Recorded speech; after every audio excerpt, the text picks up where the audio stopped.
The Miser and the Cobbler. Long, long ago, in a small realm, there lived a very wealthy merchant. Day by day, the richer he grew, more and more miserly did he seem to the eyes of the people. All those who went to him for help, even the poorest pauper, had to go back disappointed without even a farthing in their hands.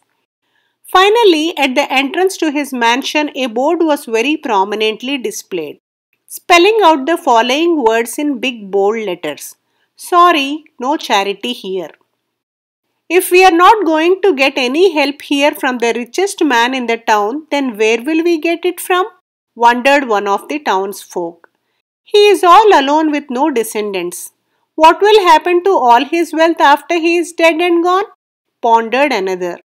Why, I think he will hitch his possessions, mansion and all to himself and carry them along to his next life, added a third sarcastically. But it mattered little to the rich merchant what people said about him.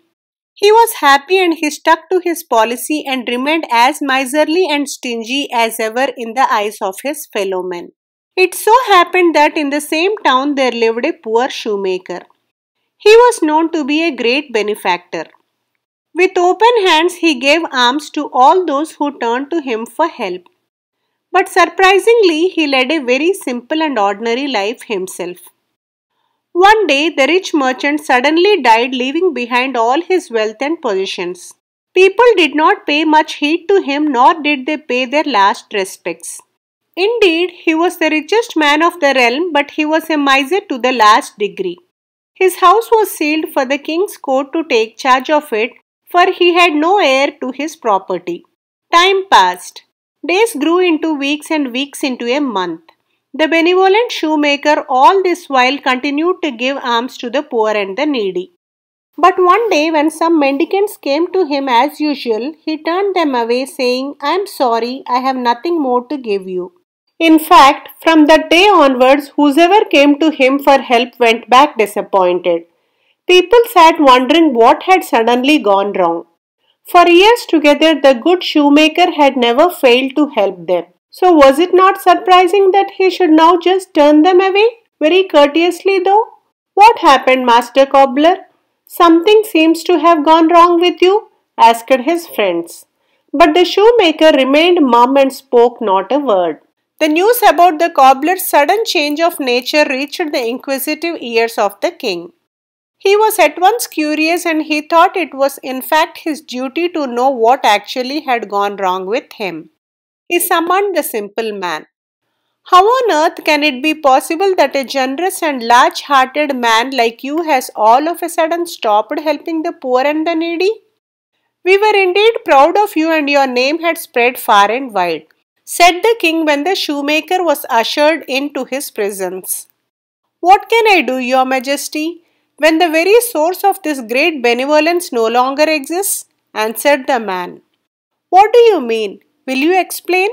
demanded the king, rather bewildered. "O king, many years ago," continued the cobbler in a slow and measured tone, "the wealthy merchant who passed away a month ago came to me with a big sum of money to be given away in charity." "You mean the man branded in the kingdom as the most miserly and stingy?" inquired the minister. "Yes, your lordship, he was the very man who was the source of my so-called philanthropy," replied the cobbler in a voice choked with emotion. "Well, he made me promise that I would not disclose to anyone where the money came from." "Then what happened?" "Fear not, tell us all," said the king in a gentle tone. "So I gave the rich merchant my word of honor that I would not reveal his secret. Now with his death I have not a farthing to give, because I myself am a poor man," replied the simple shoemaker with tearful eyes. "I would not have revealed his secret had you, my king, not asked me." "Oh, that is indeed a sad and sweet tale," sighed the king. The story of the rich merchant spread all over the realm. Soon a beeline of people wended its way to the grave of the departed merchant. The king himself led the procession. They all paid their due respects with flowers and tears and begged forgiveness for the wrong and humiliation that they might have caused him while he was living. Not long after, the will of the rich man was discovered in his house. It read, My dear fellow men, I leave behind all my wealth for the welfare and well-being of my land and people. If ever you feel bad that you have misunderstood and ill-treated me, please do not grieve, for you have done so unwittingly and you are forgiven. But the king and his people still wondered that in the age of strife and hatred there still lived men like the good merchant, so selfless, so understanding, so humble and so modest. They were happy when they felt assured that surely the future held hope and promise. Please like, share and subscribe if you enjoyed this video. Do provide your feedback in the comment section below. Thanks for listening.